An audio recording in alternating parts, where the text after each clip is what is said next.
السلام عليكم أن سيدنا وحبيبنا ومولانا محمدا عبده ورسوله أما بعد فأعوذ بالله من الشيطان الرجيم بسم الله الرحمن الرحيم। তো এই জন্য আমরা বললাম, প্রিয় ভাই, আমি আলহামদুলিল্লাহ আমরা সবাই মনোযোগী আছি, এই জন্য কথা শুরু করছি। আমি এটা আমার পুরান মাহফিল, মাদ্রাসা, আমরা সহ মিলে মিশে মাদ্রাসা, তাইলে এই জন্য আমি শুরু করলাম কথা, যে ভাবলাম আর কি সময় খুব দ্রুত, বলতেছিলাম যে দেখতে দেখতে 2 বছর পার করে 3য় বছরে চলতেছে আমার হায়াত। আমি হিসাব করে দেখছি, দেখতে দেখতে 44 বছর হায়াত চলে গেছে। কিন্তু চোখ বন্ধ করলে, পিছন দিকে তাকায় দেখলে আখিরাতের পুঁজি বড়ই কম, অনেক কম, অনেক কম। এজন্য খুব দ্রুত হায়াত চলে যায়। দুনিয়া এখন খুব বেশি পরিমাণ মানুষের জান মাল, জীবন চলা খুব কঠিন। প্রতিদিন আমি বাসায় এসে বলি, প্রতিদিন রাস্তাঘাটের জ্যামে দেরিতে হায়াতের কি পরিমাণ সময় অপচয় হয়ে যায়। জায়গায় জায়গায় রাতকে রাত, দিন, আমার জিন্দিগি তো ফতে গাড়ে। জীবনের বেশি সময়টাই তো আমার রাস্তায় রাস্তায়। তো দেখি এই ট্রাক কাইতুইয়া ফেরা রইছে, লরি কাভার্ড ভ্যান কাইতুইয়া ফেরা রইছে, বাস উল্টাইয়া রইছে, গাড়ি উল্টাইয়া রইছে। এই ঘন্টার পর ঘন্টা জ্যামে পড়ে থাকি, 2 ঘন্টা 3 ঘন্টাও আটকায় থাকি। তাহলে জীবনের কি পরিমাণ সময় আমাদের এমনিতেই অনাদরে অবহেলায় পার হয়ে যাচ্ছে, কেটে যাচ্ছে। কিন্তু আখিরাতের পুঁজি কোথায়? এরপরও যেটুকু সময় হায়াতের আছে, ইচ্ছা করলে নামাজ পড়তে পারতাম, আল্লাহকে ডাকতে পারতাম। একেবারেই সুস্থ সবল মানুষ, কোনো ব্যস্ততা নাই, কোনো কারণ নাই, কোনো যুক্তি নাই, একেবারে ইচ্ছাকৃত ঠান্ডা মাথায় বুঝে শুনে যে মানুষগুলো মুসলমান পরিচয় জানার পরেও নামাজ পড়ে না, তার চাইতে বড় নিকৃষ্ট ডাকাত, অসভ্য, তার চাইতে বড় বেয়াদব আল্লাহর জমিন আর কেউ নাই। এটা একেবারেই একটা অমানুষ, বেনামাজি একদমই অমানুষ। এটা মানুষও না, মানুষের জাতও না, এটা তে কোনো মানুষও না, মানুষের জাতও না। কোনোভাবেই এটা কোনো মানুষের জাতে পড়ে না। এটা বেনামাজি কোনো মানুষের জাতে না।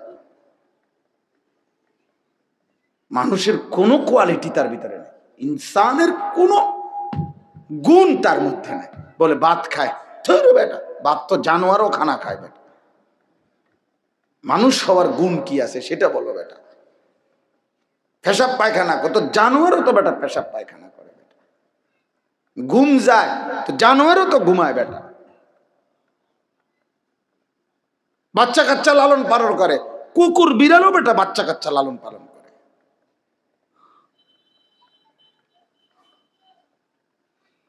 জানোয়ারেরও বাচ্চা হয়, যৌন চাহিদা পূরণ হয়, নইলে গরু ছাগলের বাচ্চা হয় কেমনি? এটাই কাজ বেটা। মানুষ ভাত খায়, ঘুম যায়, রোজগার করে, হইতালায়, পাগল মাতাল বেটা। মানুষ কিভাবে হলো তাহলে? আফা হাসিবতুম আন্নামা খালাকনাকুম আবাসান, আল্লাহ তাআলা বলছে, বান্দা তুমি কি ভেবেছো আমি আল্লাহ তোমাদেরকে অনর্থক বানিয়েছি? তাহলে এই অনর্থক মানে কি?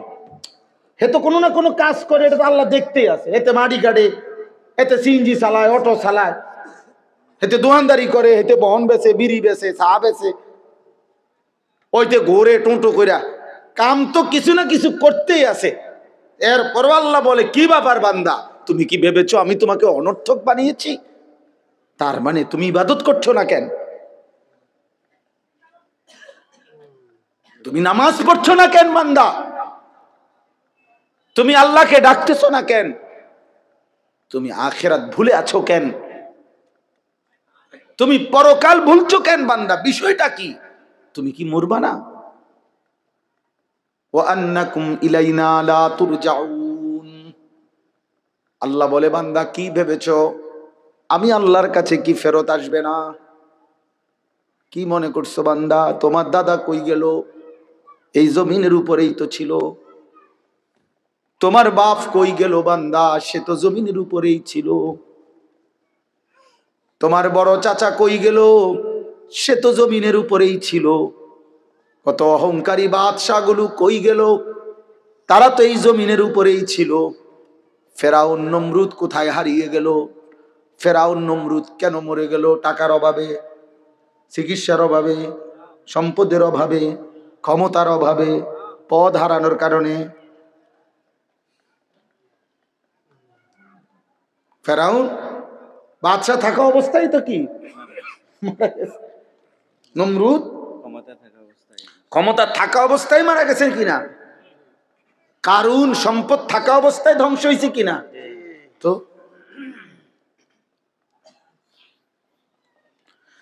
আল্লাহ মাফ করে দেন, মাওলা মাফ করে দেন। এজন্য বললাম ভাই, বুঝা দরকার, শেখা দরকার। ছেলেরা বুঝতে শিখেন, বাবারা বুঝতে শিখেন, পর্দার আড়ালের মা বোন বুঝতে শিখেন। করছেন কি? কি করছেন? আল্লাহ বলছে, বান্দা করছোটা কি? এই দেখেন, এবার আমি যে আয়াত পড়ছি এই আয়াতের তর্জমা বলি। এখানে আমি কোরআনুল কারীমের 18 নম্বর পারা, কোরআনুল কারীমের 23 নম্বর সূরা, সূরাটার নাম সূরায়ে মুমিনুন। এই সূরার 6টা আয়াত, 57, 58, 59, 60, 61, 62, এই 6টি আয়াত তেলাওয়াত করেছি শুরুতে। এই 6 আয়াতকে সামনে রেখে আমি মূলত আর অল্প কিছু কথা আরজ করতে চাই। আল্লাহ তাআলা আমাদেরকে তৌফিক দান করেন। এখানেই বাকায়দা ইনশাআল্লাহ সুন্দরভাবে সময় দিয়েই নামাজ হবে। এজন্য হুড়াহুড়ি করার, উঠাউঠি করার কোনো দরকার নেই। এখানে পিছনের 2টা আয়াতের একটু তর্জমা বুঝার জন্য আর কি, পিছনের 2টা আয়াতের অর্থ বলতে হবে। এর আগের 2 আয়াত, এই আগের 2 আয়াত হলো 55, 56। আয়াহসাবুনা আন্নামা নুমিদ্দুহুম বিহি মিন মালিন ওয়া বানিন নুসারিউ লাহুম ফিল খায়রাত বাল লা ইয়াশউরুন। এই হলো কথা। এই পৃথিবীতে যাকে আল্লাহ তাআলা নিয়ম মাফিক খাদ্য, খাবার, অর্থ, সম্পদ, স্ত্রী, সন্তান, দুনিয়াবি পদ পদবি, মনে করে সব কিছু নিয়ম মাফিক সুন্দর মতো দিতে আছে, খাইতেছে আরামসে, ঘুমো যাই। ওই ভাই, এই টুপিওয়ালা ভাই, আপনি মোবাইলটা নামান। একটা শব্দ কিছু বুঝছেন? ঘোড়ার ঘাস এমনি শোনেন মিয়া, এটা বলা হয়েছে না যে মোবাইল বন্ধ করতে? এমনি আমার দিকে তাকান, আমার দিকে তাকায় শোনেন, নিজের জন্য শোনেন। নিজের জন্য শুনলে ভালো ছেলেরা, বাবা। তাইলে তুমি, আমি, এই যে আমরা এখন বলছি, এর মানে কি? তুমি আজকে 1 ঘন্টার ভিতরে আব্দুল কাদের জিলানী হয়ে যাবা, কিন্তু বিবেক জাগে। কিছুটা হইল কলিজার মধ্যে একটা কি তৈরি হয়, দং অনুভূতি তৈরি। আহারে, যে ঠিকই তো কইলো হুজুরে, আমরা কি করছি। এতে করে আল্লাহ যদি পছন্দ হয়, আল্লাহ বলবে, যা বান্দা, আফসুস যেহেতু করলি, আমি তোরে আমলের তৌফিক দিয়ে দেবো, যা। এইটা ভালো না? হযরত ওমর রাদিয়াল্লাহু তাআলা আনহু যখন নবীজি সাল্লাল্লাহু আলাইহি সাল্লামকে হত্যা করতে রওনা দিছে, তো পথিমধ্যে ওনার বোন আর বোন জামাই ওনারাও কালেমা গ্রহণ করছে শুনে বাড়িতে গিয়ে আগে অগরে কন্যাইছে, এমন মারা মারছে, মারতে মারতে ওরা যখন রক্তাক্ত হয়ে গেছে, তখন ওনার বোন, ওমরের বোন ফাতেমা, বোনের নাম ছিল ফাতেমা, এই ফাতেমা ওমরের বোন একটা কথা বলে উঠছে যখন রক্ত পড়ছে গায়ে, তখন সে বলছে, ওমর আমি কি তোমার বোন নই? আমি কি এক মায়ের সন্তান না? তাহলে তুমি আমার রক্ত প্রবাহিত করার অধিকার তোমারে কে দিল? আমি কি এক মায়ের সন্তান না? এই ওমর রাদিয়াল্লাহু তাআলা আনহু তখন থেমে গেছে, কাঁপ দিয়ে উঠছে, ইন্না লিল্লাহি, তো আমার আপন বোন, আমি ওরা মানলাম কেন? রক্ত ঝরাইবার অধিকার আমি কেমনে পাইলাম? এরপরে ওমর রাদিয়াল্লাহু তাআলা থাইমা গেছে, এ থাইমা উনি এবার একটু থাইমা ওরে বলছে, বোনেরে তাহলে হন, আমি যে সময় ঢুকছি এই সময় কি জানি পড়তেছিলি, এটি ক, কি পড়তেছিলি ক, এটা শোনা। এ আমার মনে হয় আর কি মালিক আসমান থেকে বলতেছে, ওমর ঠিক আছে, এবার হেদায়েতে দিয়ে দেবো, তোর যা, হেদায়েতে দিয়ে দেবো, যা, শুনতে চাইছো তো যাও, ঈমান দিয়ে দেবো। তে এইবার কোরআনুল কারীম শুনাইছে ওমরকে 2-4 আয়াত, সূরা তাহা, এই সূরা থেকে ওমর রাদিয়াল্লাহু তাআলা আনহু বলছে, থামো, আর লাগবে না, বইছে, বুঝছি। কি বুঝছো? বলছে চলো। বোনকে বলছে, বোন জামাইরে বলছে, হযরত খাব্বাব ইবনুল আরাত উনিও ছিলেন এখানে, আড়ালে লুকায় ছিলেন, তিনিই মূলত পড়াইতেছিলেন। তো মূলত কোরআন শরীফ তেলাওয়াত করছে উনি, খাব্বাব রাদিয়াল্লাহু তাআলা। তো বলছে চলো সবাই চলো। কই যাবা? মুহাম্মদের দরবারে চলো, নবীজির দরবার। কি করবা? হেনে এখন তুম করে লইয়া আর গর্দান নেব না, নিজের গর্দানি মুহাম্মদের কদমে দিয়ে। তো কালেমা পড়ে মুসলমান হয়ে গেছে। ওই যে একটু থাম, একটু কইছে কথা এটা, আচ্ছা ক দেখি কি কি বলছে, কি পড়ছিলা কও, এটি শুনাও। তো গইছিল তো গোসা কইরা, আল্লাহ বলছে যায় এই অবস্থায় হেদায়েত দিয়ে দেবো বেটা, যা। এরকম অসংখ্য ব্যক্তি ইসলামের ইতিহাসে ঘটনা আছে, যারা অবচেতন মনে হয়তো খামখেয়ালি করে, অবহেলা করে, অথবা অবজ্ঞা করেও, তুচ্ছতাচ্ছিল্য করেও আল্লাহর কোরআন অথবা রাসূলের হাদিস শুনছে বা শুনতে চাইছে, কিন্তু মালিক ইচ্ছা করে বলছে যা, এই অবস্থাতে হেদায়েত দিয়ে দিলাম। কে কখন বদলাবে, কে কখন পরিবর্তন হবে,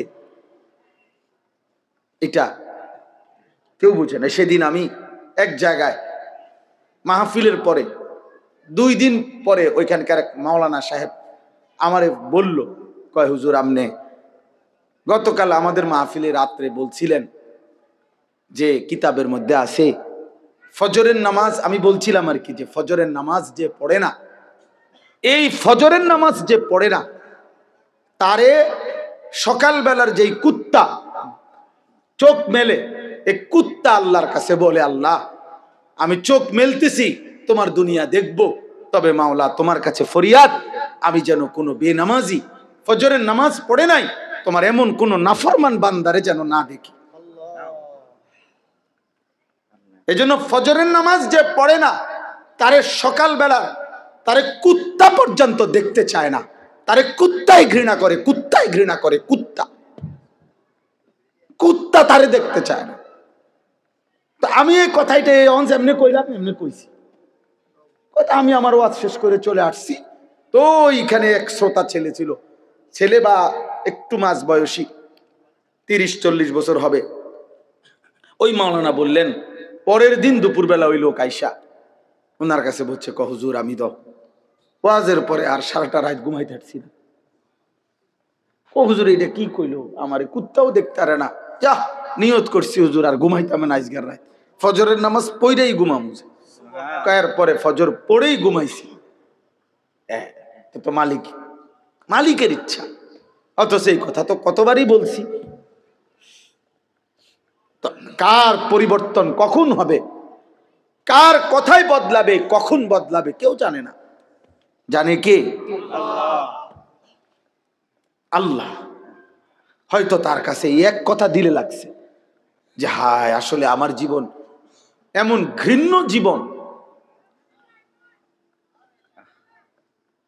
ফুজাইল ইবনে ইয়াজ রাহমাতুল্লাহ আলাই, রাত্রি গভীরে উনি বড় ডাকাত সর্দার ছিলেন। তো গভীর রাতে উনি ডাকাতি করতে গেছেন। রাশিয়া সামারকান্দের বড় ডাকাত, পৃথিবীর একজন বড় বিখ্যাত ডাকাত সর্দার ছিল তিনি। তো রাত্রিবেলা যখন গভীর রাতে এক বাড়িতে ডাকাতি করতে ঢুকছে আল্লাহর কুদরতে, দরজার সামনে গিয়ে যখন দাঁড়াইছে তখন শুনতেছিল বাড়িওয়ালা ওই সময় আল্লাহর কোরআন পড়তেছে। আমার কাছে আরবি কিতাব আছে, কিতাবে লিখছে আজ-জুহাদু মিআতুন, ওই কিতাবে। তো এটা বাংলা অনুবাদ হয়েছে, দুনিয়া বিমুখ শতমনীষী, অসাধারণ কিতাব। তো রাহনুমা প্রকাশনী।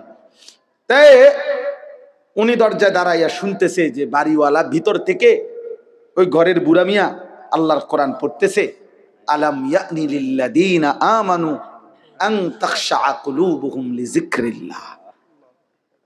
আল্লাহ বলছেন, আমার মুমিন বান্দা, আমি আল্লাহর শরণ, আমার বন্দিগি, আমার জিকির, আমার ইবাদতের জন্য তোমার মনটা নরম হওয়ার, অন্তরটা নরম হওয়ার সময় আজও কি হয়নি? আজও হয় নাই বান্দা? আর কোনদিন আমাকে সেজদা দিবা না? আর কোনদিন আমার নামাজ পড়বা না? তাহলে আর কোনদিন হালাল খাইবা না? আর কোনদিন নারী পর্দা করবা না তুমি? আল্লাহ যেন ভেবে আম করে বলে, দিনের পর দিন যে ফজরের নামাজ পড়ে না, আল্লাহ যেন তাকে ডাক দিয়ে বলে, বান্দা তাহলে কি আর কোনদিন ফজরের সেজদা দিবা না? প্রতিদিন যে গালিগালাজ করে, আল্লাহ যেন বলে, বান্দা তাহলে কি আর কোনদিন এই গুনাহ ছাড়বা না? এভাবেই বলে যাইবা, এভাবেই আমি আল্লাহকে কষ্ট দিবা।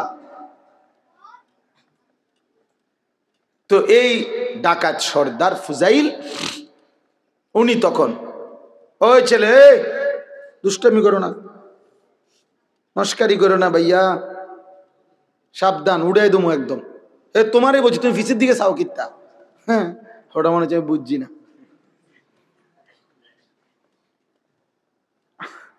আমাদের নাগাসের ফিসাব যেন কয়, মোস্তাক ফয়েজি সাহেব কি বয়ন যাইব, হতন যাইব, কাইতন যাইব, মগর কি করন যাইতো না, ওড়ন যাইতো না, লড়াচড়া করন যাইতো না আমাকে। তো উনি তখন এই আয়াত হঠাৎ করে গভীর রাতে, ওনার এই কথাইটা উনি তো বুঝছে অর্থ, ওনার কলিজার মধ্যে গভীর রাতের নিস্তব্ধ, চারিদিকে তো ঠান্ডা নীরব, এই এক আয়াত ওনার কলিজা ছিদ্র করে ফেলছে, দিলে লাগছে। উনি পিছন দিকে ফিরে এসে চলে আসছে, বালা ইয়া রব্বি কদ আনা, আর চিৎকার করে দুই হাত তুলে বলছে, আয় রব, আয় মাওলা, সময় হলো, হয়েছে সময়, আমি আর এই নাফরমানির জিন্দেগি করব না, দিলাম ছাইড়া। এরপরে আমি যেটা বুঝাইছি আরেকটু রয়েছে কথা।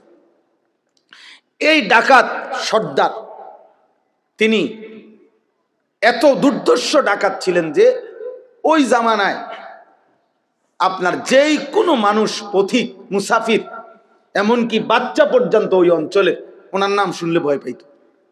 তো কিতাবে লিখছে যে মায়েরা তাদের বাচ্চাদেরকে দুষ্টামি করলে, ঘুম যাইতে না চাইলে ভয় লাগানোর জন্য বলতো, এই ফুজাইল রে ডাকি, তো বাচ্চা কাঁপতে শুরু করত, মানে তাইলে বাচ্চা সোজা হয়ে যাইত, চুপ হয়ে যেত, এমন ভয় পাইতো তাকে, বাচ্চারা পর্যন্ত ভয় পাইতো তার নাম শুনলে। তখন তিনি চিন্তা করছে, ওই ঠিক ওই সময় রাত্রে উনি পিছনের দিকে আইসা কোথায় যাবে এই মুহূর্তে, তো আল্লাহর কাছে এক ফোঁটা চোখের পানি ফেলতে ওনার মন চাইছে, তওবা করবে, মাফ চাইবে, আজকেই গুনাহ ছেড়ে দিবে। ছেড়ে তো দিলই, ডাকাতি করে নাই। তো লিখছে যে পার্শ্ববর্তী একটা খালি ঘর একটু দূরে, এমনি সারা বাড়ি আর কি, এটার মধ্যে মানুষ থাকার কথা না, এইখানে উনি একাকী মনে করিয়া নিয়ত করছে যে এখানে ঢুকে আমি একটু নীরবে চোখের পানি ফেলে আল্লাহর কাছে এই রাতেই তওবা করুন। তো উনি ঢুকছে ওই ঘরে, ঢুইকা দেখে ওইখানে কিছু লোক যারা তৎকালীন জামানায় মানুষ এক জায়গার থেকে আরেক জায়গায় সফর করার সময় রাত হয়ে যাওয়ার কারণে এইখানে আশ্রয় নিছে কিছু লোক আর কি, ওরা ওইখানে শুয়ে রয়েছে, মুসাফির পথিক মুসাফির। তো এই মুসাফির যেগুলো শুয়ে রয়েছে ওরা গভীর রাত, কিন্তু কারো চোখে ঘুম নাই, শুয়ে আছে ঠিক চোখ খোলা। তো তখন উনি ঢুকেই শুনতেছে ওরা বলতেছে এই সাবধান, ঘুমায়ও না কেউ, ফুজাইল যদি টের পায় তাইলে কিন্তু সব লুণ্ঠন করে ফেলবে, সব ছিন্ন ভিন্ন করে ফেলবে, সবকিছু ছিনিয়ে নেবে, কাজে কেউ ঘুমায়ও না, সতর্ক, কোনোভাবে রাতটা পার করে এখান থেকে পার হইতে হবে, ফুজাইল কিন্তু যদি টের পায়। এই কথা উনি শুনছে, এর দাঁড়ায় দাঁড়ায়, উনি তো সেই ফুজাইল। এই তখন কিতাবে লিখছে উনি এইবার এমন কান্দা কানছে, কাইদা বলছে মাওলা আমি বুঝি এমন নিকৃষ্ট হইলাম যে বাচ্চা পর্যন্ত আমারে ভয় পায়, এমন কি পথিক মুসাফির ভিন দেশি পর্যন্ত আমার নামে কাঁপে, আমি কি পরিমাণ মানুষের কষ্ট দিলাম। তখন উনি নিয়ত করে বলছে আল্লাহ আমি আর এই জমিনেই থাকবো না, এই মাটিতেই আমি এই দেশেই আর থাকবো না। তখন উনি তওবা করে সরাসরি হিজরত করে আল্লাহর ঘর মক্কায় চলে আসছে, আর বাকি হায়াত কাবার পাশেই উনি জীবন কাটাইছে। এরপর উনি হইছেন সাইয়্যিদুল আউলিয়া, আউলিয়াদের সর্দার ফুজাইল। তাইলে বললাম আর কি যে কোনো কথা, কোনো এক আচরণ, কোনো এক শব্দ অনেক সময় চেঞ্জ করে ফেলে, জীবন তোলপাড় করে ফেলে, জীবন পরিবর্তন করে ফেলে। আল্লাহ তোমাদেরকেও বদলে দিক। তোমরা যারা কিশোর ছেলে, নওজোয়ান ছেলে, দোস্ত তোমার জীবনের কদর করা উচিত। তোমার কথা কেউ মনে করবে না, তুমি নষ্ট হয়ে গেলে ধীরে ধীরে তোমার জীবন, তোমার চরিত্র, তোমার আখলাক, তোমার লজ্জাস্থান, তোমার শরীর, তোমার কোমর, তোমার যৌবন তুমি শেষ করে দিলে, খোদার কসম কেউ মনে করবে না। এই যে মেয়েরা ঘুরছে তোমার সামনে সামনে, যে নর্তকীরা তোমারে দেখাইছে শরীর, যে অসভ্য মোবাইলের বেহায়া নারী তোমারে শরীর দেখাইছে, তোমার জীবন শেষ করে দিছে, ওই হাইওয়ান নারী জীবনেও কোনোদিন তোমার খবর নেবে না, কোনো খবর নেবে না, ফাঁকি দিয়ে তুমি তোমার হায়াত শেষ করে দিলে আর কি। তোর নিজের চরিত্র, নিজের আখলাক, নিজের ইমান, নিজের আখেরাত, নিজের শরীর, নিজের যৌবন সব শেষ করে দিলা, বিনিময়ে ঘোড়ার আন্ডা ছাড়া, ঘোড়ার ডিম ছাড়া আর কিছুই মিলবে না, বিনিময়ে ফাসাদ লাত্তি ছাড়া আর কিছুই মিলবে না, আর কিছুই মিলবে না। এই জন্য কেউ যদি বুঝে থাকো, বাবা আপনারাও যারা বয়স্ক লোক, এই সুদ খান, কিস্তি নেন, ওজনে কম দেন, 2 নম্বরই 6 নম্বরই সিটারি ব্যবসা বা উপার্জন করেন, আপনার কথা কেউ মনে রাখবেন, শুধু শুধু কষ্ট করতেছে না। হ্যাঁ জিপুত সর্বোচ্চ পয়লা বছর হয়তো গরুর গোস্ত দিয়া মানুষ 2 জন খাওয়াইবো, আর এর পরের বছর ফার্মের মুরগা, এর পরের বছর এই বছর একটু বেশি ঝামেলা আছে, ফাঙ্গাস মাছ। যাক হোসেন ভাই 2 জন কইছেন ধরে নিলাম, যান 3 বছর পর্যন্ত, 4 নম্বর বছর তো আর মাছে নাই, আর খবর নাই। স্বার্থপর সন্তান ভুলে যাবে, স্বার্থপর স্ত্রী ভুলে যাবে, ধোকা ধোকা ধোকা। কবর থেকে শুনবেন ওরা ওদেরকে নিয়ে ব্যস্ত আছে, আপনার কথা মনে করার আর কেউ নাই। হাদিসের মধ্যে আছে, আল্লাহর নবী সাল্লাল্লাহু আলাইহি সাল্লাম বলেন, কোন ব্যক্তিকে, শুনেন বাবাদের, নবীজি বলছেন কোন ব্যক্তিকে যদি হাত পাও বাইন্দা, মনে করেন হাত পাও একদম বাইন্দা সাগরের মধ্যে অথই নদীর মধ্যে যদি কাউকে ছেড়ে দেয়, বাঁচার অথবা একটু সাঁতার কাটার 1 মিনিট কোনো সুযোগ ক্ষমতা আছে? কেন নাই? কারণ কি করে রাখছে? হাত পা বাইন্দা ছেড়ে দিছে। তাহলে ওই লোকটা সাগরের তলদেশে, নদীর তলদেশে পৌঁছতে কয় ঘন্টা লাগবে? অল্প সময়, অল্প সময়, 1 মিনিট নয়তো 30 সেকেন্ড নয়তো 2 মিনিট ধরে নিলাম। আল্লাহর নবী সাল্লাল্লাহু আলাইহি সাল্লাম বলেন, একজন মুমূর্ষ আরে মৃত্যু যার হয়ে যায় মাইয়িত, এই মাইয়িত ওই রকম যে ব্যক্তিকে বেঁধে হাত পাও সাগরের নিচে ছেড়ে দিছে, সে যেন নিচ গভীরে পৌঁছে গেছে। অর্থাৎ তার তো আর নিজের ঈমান, আমল, জিকির, তেলাওয়াত, সেজদা, দান, সাদাকা, মাটির উপরে তো তার নামে কোটি কোটি টাকার সম্পদ আছে, কিন্তু তার তো দান করার আর কোনো ক্ষমতা নাই। পৃথিবী তো আছে, কিন্তু তার তো সেজদা করার মসজিদ তো আছে, মাইক আজানও তো হচ্ছে, কিন্তু অত আর সেজদা দেওয়ার কি নাই, সুযোগ নাই। মানে এই হাত পাও বাঁধা ওই ব্যক্তির মতো যে সাঁতার কাটার কোনো সুযোগ নাই, আমল করার কোনো সুযোগ নাই। আল্লাহর কসম নবী বলছে ওই রকম ব্যক্তি মাইয়িত শুধুমাত্র অপেক্ষা করে যদি কোনো বংশধর হায় আমার জন্য একটু দোয়া করত, যদি কোনো বংশধর আমার জন্য একটা সূরা পড়তো, যদি কোনো বংশধর আমার জন্য একটু কোরআন তিলাওয়াত করত, তাহলে সাথে সাথে ওই ব্যক্তি সাগরের তলদেশ থেকে খুশি হয় আর আনন্দিত হয়, মহান আল্লাহ তার আযাব কমায়া দেয়। তাহলে ওই রকম সন্তানও তো বানাইলো না। সন্তানও তো এবার নিজে জীবিত থাকতে ওনার চোখের সামনে ছেলে 365 দিনে কোনদিন ফজরের নামাজ পড়ে না, ওনার মরার পরে ওই ফুতে তাহাজ্জুদ পড়বো, ঠিক না?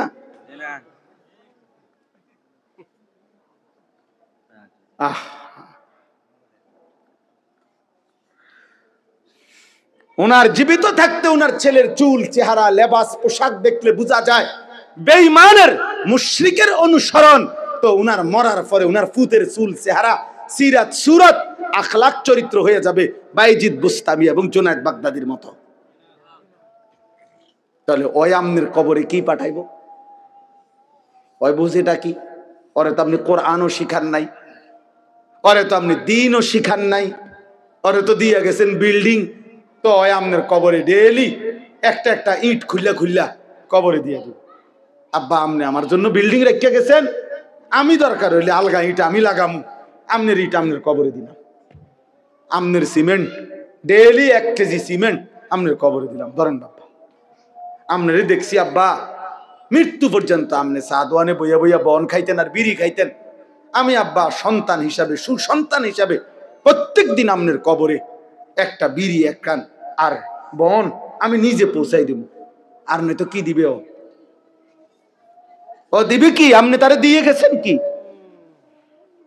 আপনি তো তাকে আল্লাহ চিনান নাই, আপনি তো তাকে আখেরাত চিনান নাই, আপনি তো তাকে কবর শিখান নাই, আপনি তো তাকে ওযু, নামাজ, ঈমান, আমলের উপরে রাখেন নাই। তার থেকে আপনি কি পাবেন? এজন্য মাদ্রাসা কি করে? মাদ্রাসা দুনিয়ার প্রয়োজনও পূরণ করে, মাদ্রাসা আখিরাতের প্রয়োজনও পূরণ করে। মাদ্রাসা এই তালেবে ইলম নিজের ঈমান আমলও ঠিক করে, আর তালেবে ইলমের সেজদা, নামাজ, কোরআন, সূরা, কিরাত এর বরকতে তার পুরা খানদানের কবরের আযাব মাফ হয়ে যায়। সুবহানাল্লাহ।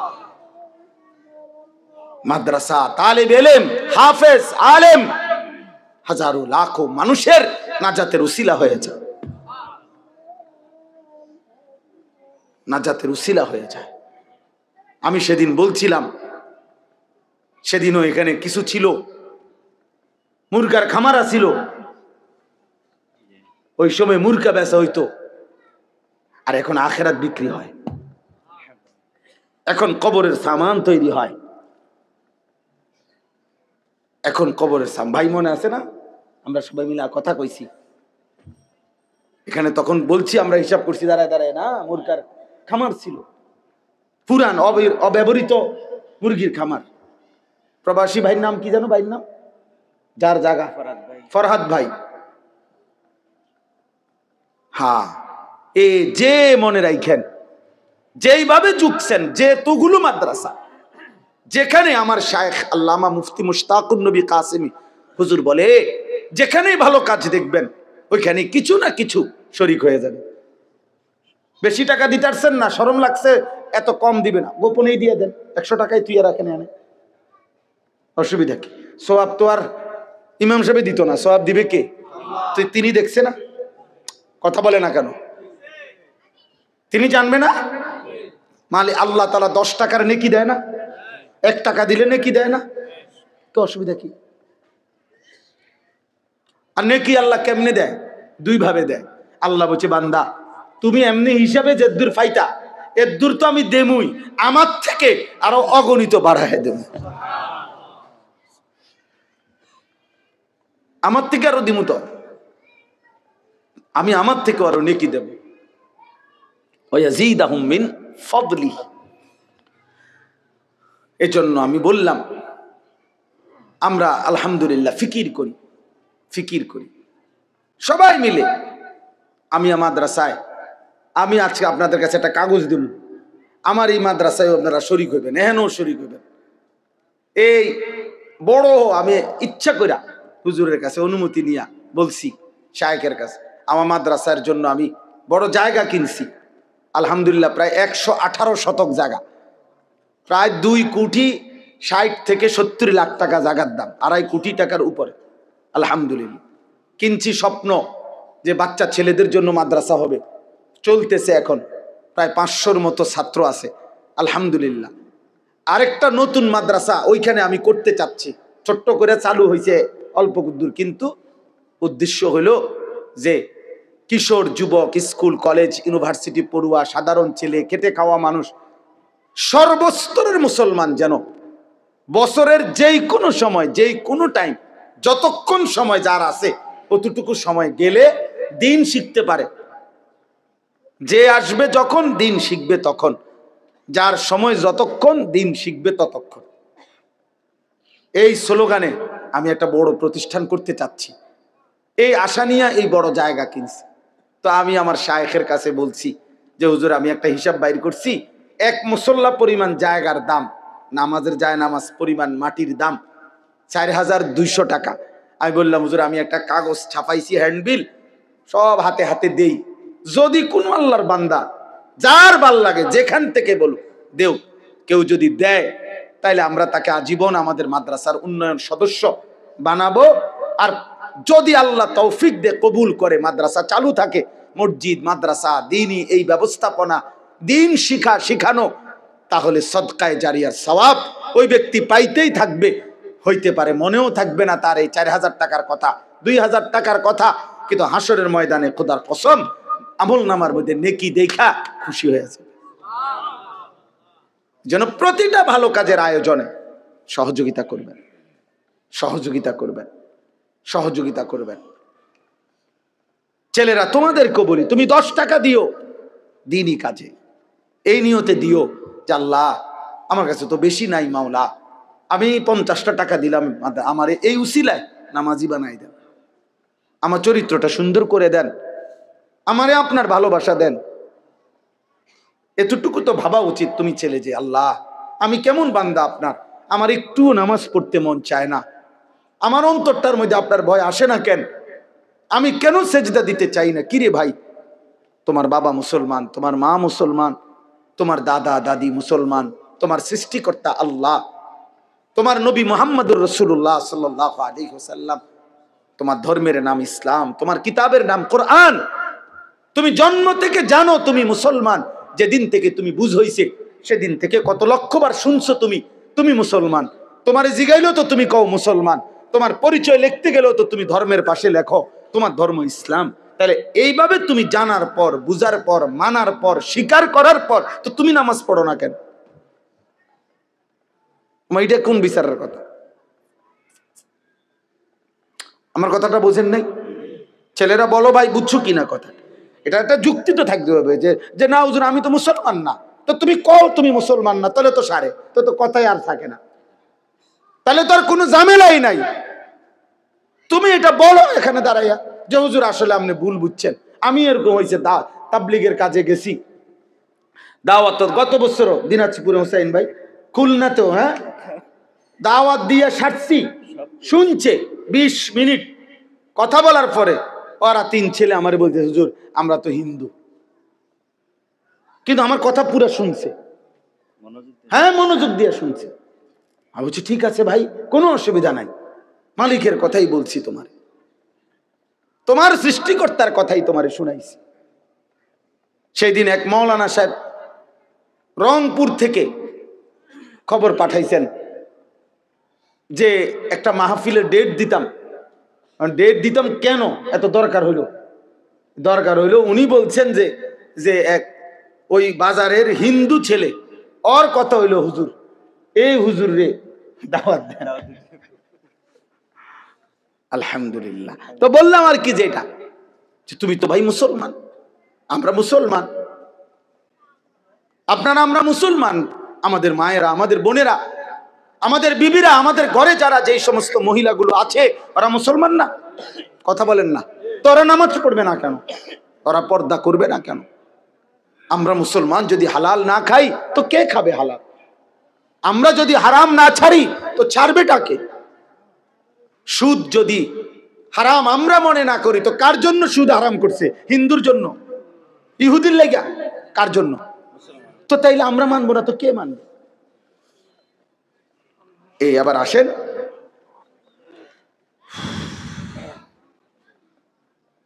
বলা তো উচিত সারা রাত, বাকিটা হোসেন ভাই করুন। আল্লাহ তাআলা বলতেছেন যে আমি তোমরা যাদেরকে অর্থবিত্ত, সহায় সম্পদ, টাকা পয়সা, ধন দৌলত দুনিয়াতে দিয়ে যাচ্ছি, তোমরা এটা ভেবো না।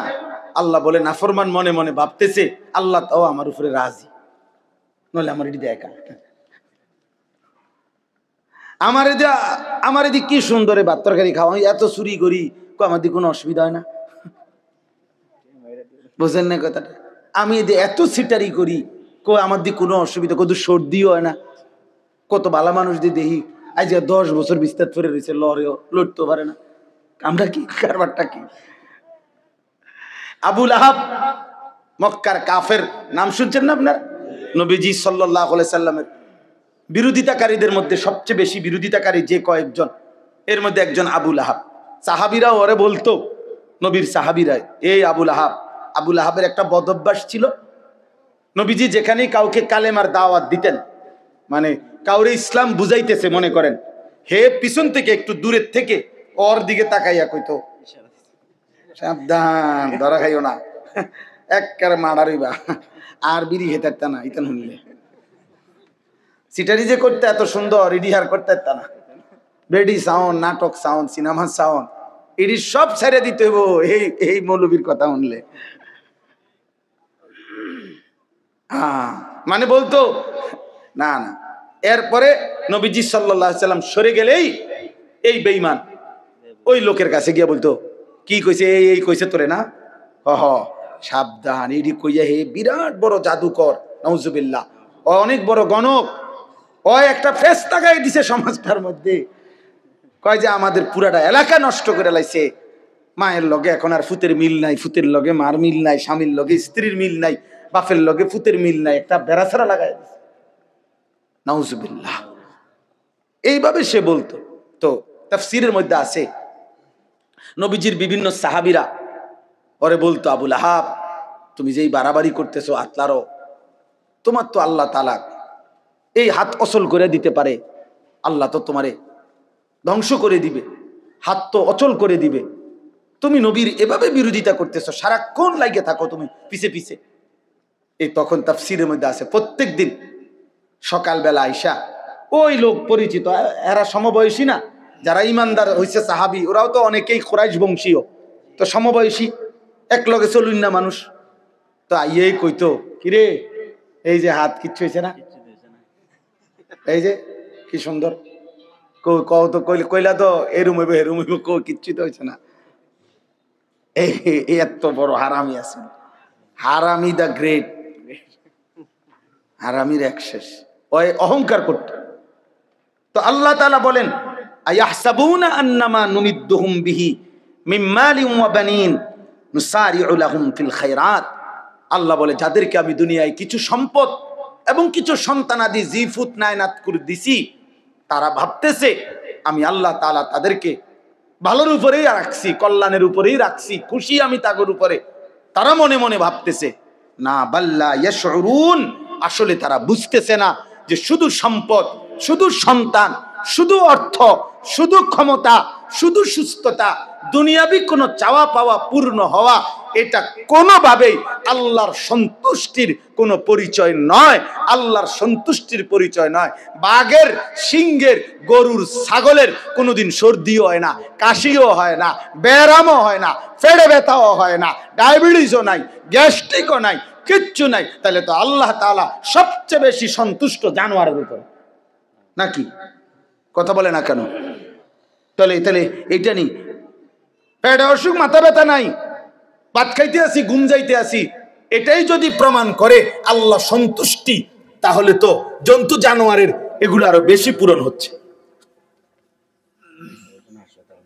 হ্যাঁ, কোনো হাসপাতাল নাই, চিকিৎসা এত বেশি কিছু নাই। অতএব এটা না। আল্লাহ বলছে বল্লা ইয়াশউরুন, না না, নাফরমান বান্দা বুঝতেছে না, ও বুঝতেছে না। ভাত খাইতে দিচ্ছি বলে, ঘুম যাইতে দিচ্ছি বলে আমি এটা প্রতিদিনের জন্য বলি যে আরে ভাই, কেউ কেউ আসো তোমরা ছেলেরা, হয়তো মনে করছো কোনো রোগ নাই, সুখ নাই, কেউ বাধা দেয় না, সব মন মতো চলতেছে, মন মতো তুমি ভেবেছ এভাবেই চলবে।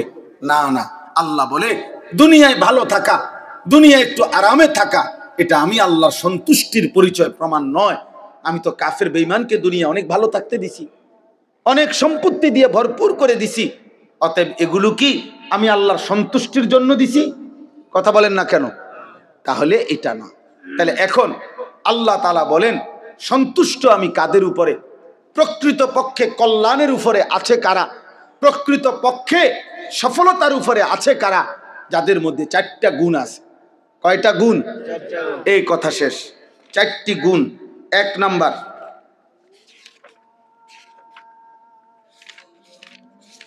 আল্লাহ তাআলা বলেন ইন্নাল্লাযীনা হুম মিন খাশিয়াতি রাব্বিহিম মুশফিকুন, যারা সদা সর্বদা আমি আল্লাহর ভয়ে কাঁপতে থাকে, যাদের অন্তর আল্লাহর ভয়ে প্রকম্পিত, যাদের অন্তর আল্লাহর ভয়ে কাঁপে, আল্লাহ বলেন তারাই মূলত কল্যাণের উপরে, তারাই মূলত খায়রের উপরে, তারাই মূলত সফলতার উপরে আছে। 2, ওয়াল্লাযীনা হুম বিআয়াতি রাব্বিহিম ইউমিনুন, যারা পুরা কোরআনের আয়াতগুলো, আল্লাহর হুকুমগুলো, আল্লাহর বিধানগুলো সর্বান্তকরণে মেনে নিচ্ছে, গ্রহণ করছে, ঈমান রাখতেছে, পালন করতেছে, তারাই হচ্ছে কল্যাণের উপরে, আল্লাহর সন্তুষ্টির উপরে। কয়টা হলো? 3, ওয়াল্লাযীনা হুম বিরাব্বিহিম লা ইউশরিকুন, যারা কোনোভাবেই কোনো প্রকারেই আল্লাহর সাথে শিরিক করছে না। কি করছে না? শিরিক করছে না, আল্লাহর সাথে সামান্যতম কাউকে মিলায় না, মিশায় না। আল্লাহ বলেন তারাই আল্লাহর সন্তুষ্টির উপরে আছে। 4 নাম্বার, ওয়াল্লাযীনা ইউতুনা মা আতাউ ওয়া কুলুবুহুম ওয়াজিলাতুন আন্নাহুম ইলা রাব্বিহিম রাজিউন, যারা আল্লাহর দেওয়া সমস্ত নিয়ামত পেয়ে, শরীর, স্বাস্থ্য, সম্পদ, টাকা পয়সা, স্ত্রী, সন্তান, জীবন, যৌবন, সক্ষমতা, সবকিছু যা তাকে আল্লাহ দিছে, ওইটুকু দিয়ে সে আল্লাহর পথেই তা ব্যয় করছে। বুঝেন নাই? শরীরও আল্লাহর পথে, টাকাও কার পথে? আল্লাহর পথে। স্ত্রী সন্তানও চালাচ্ছে কিসের পথে? আল্লাহর পথে। এক কথায় যা তাকে মালিক দিচ্ছেন, তাফসীরে লিখছে হাক্কুল্লাহ এবং হাক্কুল ইবাদ, উভয়টাই যে কি করছে? পালন করছে, সে আদায় করছে।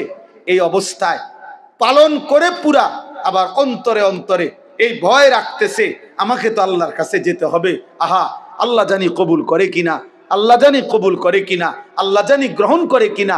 এই ভয়ে ভয়ে, এই মহব্বতে মহব্বতে, এই আশায় আশায় যে ব্যক্তি আল্লাহর দেওয়া জীবনের সবকিছু আল্লাহর পথে খরচ করে, আল্লাহর হুকুমে ব্যয় করে, আল্লাহ বলেন উলাইকা ইউসারিউনা ফিল খায়রাত, এরাই মূলত কল্যাণের দিকে দ্রুত গতিতে এগিয়ে যাচ্ছে। ওয়াহুম লাহা সাবিকুন, আখিরাতে এরাই থাকবে জান্নাতের পথে অগ্রগামী। অতএব এই 4 জিনিস খেয়াল করা। আল্লাহ বলছেন 1 নাম্বার হচ্ছে যার অন্তর আল্লাহর ভয়ে ভীত। 2, আল্লাহর আদেশ নিষেধ কোরআন যে পুরাপুরি মেনে নিচ্ছে। তিন, যে ব্যক্তি আল্লাহর সাথে কোনোভাবে কোনো কিছুকে শিরিক করছে না। চার, আল্লাহর দেওয়া যা কিছু তার কাছে, জীবন যৌবন, অর্থ সম্পদ, টাকা পয়সা, ঘর সংসার, স্ত্রী সন্তান, আয় উপার্জন, সুস্থতা, সবকিছু সে আল্লাহর হুকুম মতো, আল্লাহর পথে, আল্লাহর কথা মতে ব্যবহার করছে। তো এই আবার অন্তরে এই আশা, এই ভয় যে আমি তো আল্লাহর কাছে যেতে হবে, আল্লাহ যদি কবুল করে কিনা, এই ভয়ে ভয়ে আমল করতে থাকে। আল্লাহ বলেন তারাই কল্যাণের পথে অগ্রগামী, তারাই কল্যাণের পথে ছুটছে, আর আখিরাতে তারা জান্নাতের পথে সবার আগেই জান্নাতের দুয়ারে থাকবে। এরপরে আল্লাহ বলেন ওয়ালা নুকাল্লিফু নাফসান ইল্লা বুসআহা। তো বান্দা, এবার যদি বান্দা বলে আমি পারবো কিনা, এমন পুরাটা সময় দিন রাত সবকিছু দিয়া আল্লাহরে মানতে পারমুনি, আমি দুর্বল মানুষ, হুজুর গ্রামের মানুষ, আমার শরীর স্বাস্থ্য কম, আমার অর্থ সম্পদ কম। আল্লাহ বলে না বান্দা, মনে রাখবা আমি কোন বান্দার উপরে আমার বিধি বিধানের নামে তার সাধ্যের অতিরিক্ত কিছু আমি চাপাইয়া দেই নাই। আমি এমন জুলুম আমি মাওলা কমপক্ষে করি না। আমি রহমান, আমি রাহিম, আমি আরহামুর রাহিমিন। আমার বান্দার উপরে আমি জুলুম করব কেন? তাহলে ওযু, নামাজ, ঈমান, আমল, দান, সাদাকা, যাকাত, ফিতরা, সাদাকা, আল্লাহর পথে চলা, গুনাহ ছেড়ে দেওয়া, আল্লাহর হুকুম মানার সকল যোগ্যতা, যেটা যেদুর বলছি এদুর পালন করার যোগ্যতা তার মধ্যে আছে, এই যোগ্যতা দিয়েই আমি তাকে পাঠাইছি। অতিরিক্ত কোনো বোঝা, সাধ্যের অতিরিক্ত আমি চাপিয়ে দেই নাই। এরপরে সুবহানাল্লাহ, এরপরে যদি বান্দা বলে আচ্ছা ঠিক আছে মাওলা, আমি চেষ্টা করমু জান প্রাণ দিয়া, কিন্তু ঠিকমতো পরে আখিরাতে বিনিময় ফামুনি, পরে নিজাইয়া দেখি যে মা এটা উঠছে না, এনে কলম আসিল না, এই টাইমে কাগজ আসিল না, এই সময় ফেরেশতা ঘুম গেছে, আবার নি সদর ভদ্র কথা কয়, পরে নি পরিশ্রম করে নি ধরা খায়। সুবহানাল্লাহ। আল্লাহ বলেন, আল্লাহ তাআলা এরপরে বলে রাখছেন ওয়ালাদাইনা কিতাবুন ইয়ানতিকু বিল হক ওয়া হুম লা ইউজলামুন। আমি আল্লাহর কাছে, আমার ফেরেশতাদের কাছে আমি আল্লাহর পক্ষ থেকে 24 ঘন্টার আমলনামা রেডি করা আছে, যা তারা লিখছে, এবং সত্য সত্য কিয়ামতের দিন তোমার জীবনের প্রত্যেকটা কিছুই ওই ফেরেশতারা সশরীরে পড়ে পড়ে শোনাবে, পড়ে পড়ে শোনাবে।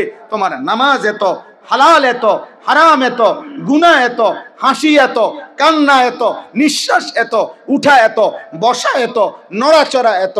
আল্লাহ বলেন একটা একটা করে ইয়ানতিকু, ফেরেশতারা বলবে, বিল হক, সত্য বলবে, অহুম লা ইউজলামুন, এক জাররা, এক বিন্দু, এক সুতা জুলুম হবে না, না কোনো গুনাহের শাস্তি বেশি লেখা হবে, না কোনো নেকি আমলের কম লেখা হবে।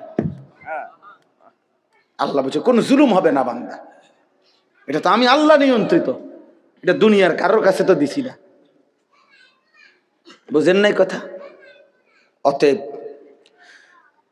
আর 1 মিনিট, আমার শেষ কথা এটাই। 1 নম্বর কথা হলো, প্রিয় ভাই নওজোয়ান, তোমরাও তোমাদের জীবনের উপরে দয়া করো, এমন সুন্দর হায়াত নষ্ট করে দিও না। দুনিয়া কতক্ষণ খাইতেছো, ঘুমাইতেছো, পেশাব পায়খানা করছো, আর মনের চাহিদা মতো ঘুরছো, এতটুকুরে সফলতা মনে করো না। ভেবো না যে এখানেই শেষ। না ভাইয়া, আমি হয়তো দেখবো না, আমারে হয়তো তুমি আড়াল করলা, মাকে, বাবাকে, এই দেশ, এই জাতিকে, মহান আল্লাহকে কেমনে আড়াল করবে?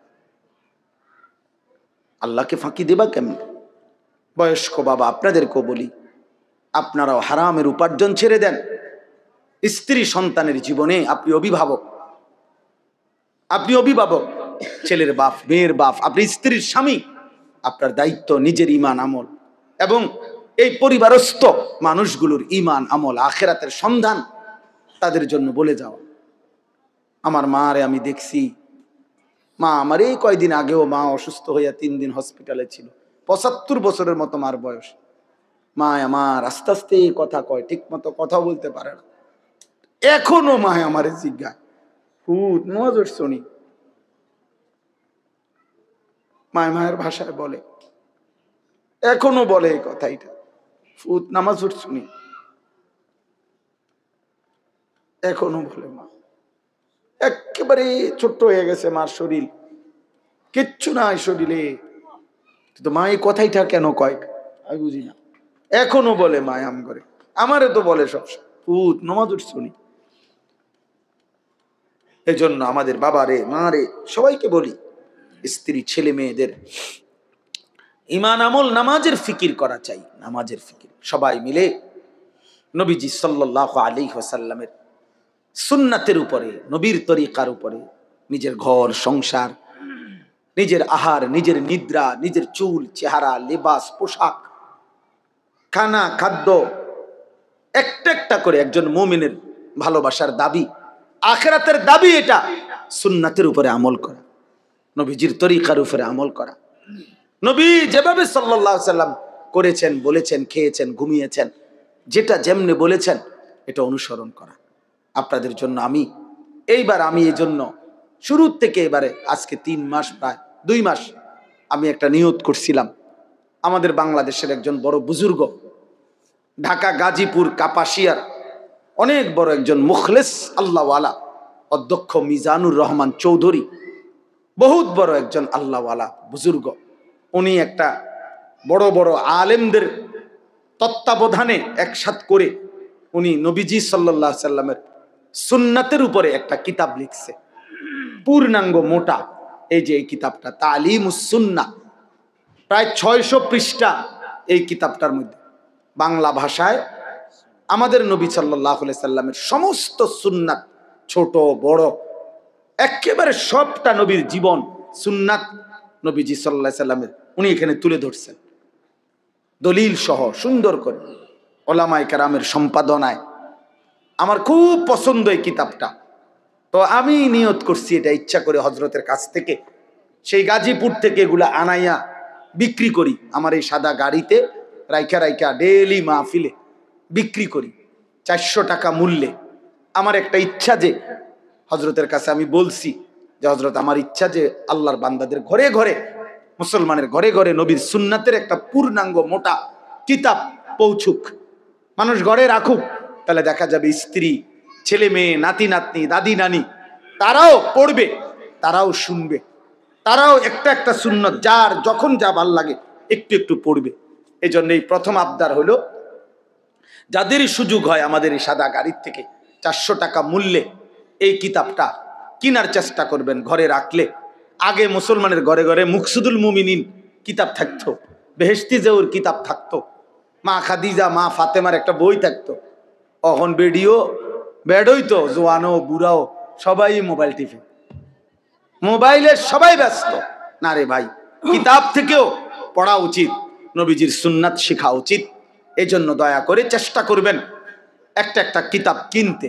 আর আমি যেই কাগজটা এখন আপনাদের কাছে দিবে, এই হ্যান্ডবিলটা, এইটার মধ্যে আমার ওই আহ্বানটা আছে, 4200 টাকা আমার মাদ্রাসার ওই জমিতে যে কেউ, আমার যার ভাল লাগে, 4200 টাকা এক মুসল্লা পরিমাণ জায়গার দাম, যদি পারেন তো দিয়েন। এখানে বিকাশ নাম্বার আছে, মাওলানা মাসুদ জামিল ভাই আছে, এই মাদ্রাসার মোহতামিম, আপনাদের মহল্লার ইমাম, মাওলানার কাছে দিলেও আমার কাছে পৌঁছবে। শুধু মোবাইল নাম্বারটা পৌঁছাইতে হবে আমার কাছে, আমাদের কাছে। তাইলে আমরা ওইখানে এগুলো তালিকা করতেছি, যারাই 4200 টাকা দিবে আমরা তাদেরকে আমাদের উন্নয়ন সদস্য বানাবো। উদ্দেশ্য হলো এইটুকু দান অল্প অল্প করে দিলে আমাদের এই জায়গাটা একদিন মসজিদ, মাদ্রাসা, সর্বস্তরের মুসলমানদের দ্বীনি শিক্ষার ব্যবস্থাপনা, এগুলো আমরা করতে চাই। আল্লাহ যেন তৌফিক দেয়। অনেক প্রবাসী আছে, কারো ভাই, কারো বাবা, কারো স্বামী, মহিলাদের মা বোনরা আছেন, যেই শুনলেন, যদি সুযোগ হয় আপনি কাউরে বললে যদি উনি দেয়, আপনি বলার চেষ্টা করেন, আর না পারলে দোয়া করেন, আল্লাহ যেন আমাদের সবাইকে তৌফিক দেয়। আসসালামু আলাইকুম।